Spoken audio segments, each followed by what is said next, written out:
Hii kamati ni kamati ya kuhakikisha kwamba zile desk ambazo Mheshimiwa Rais anatoa zinatengenezwa kwa wakati ufaao. Na leo hii tumekuwa na ile kamati yetu ya county na pia tumekuwa na sub county committees ya implementation ya hii mambo ya madesk.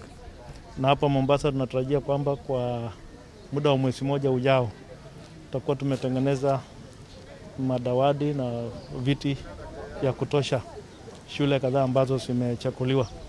Kwa upande wa primary school tutatengeneza madesk ya kutosha shule 79 ambazo itakuwa ni desk kwa jumla 5,530 na kwa kila sub county imechaguliwa shule 15 ambazo zitatengenezewa hizo desks ambazo ni 30 kwa kila shule. Kwa hivyo minajili ya mkutano ya leo ni kuhamasisha ile sub county committee na county committee ili wajue ile kazi ambayo wanatakana kufanya.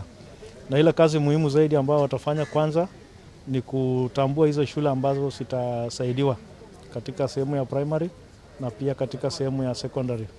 Ya pili pia watafanya ile identification, kutambua zile jua kali, wale mafundi wa jua kali ambao watatengeneza hizo desk from across the sub county.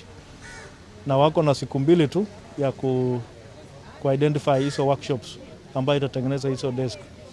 Na pia mmeona mbele yetu hapa tuko na hizo prototype desks ambazo zimeshatengenezwa. Kwa hivyo zote zitatengenezwa kwa namna hii.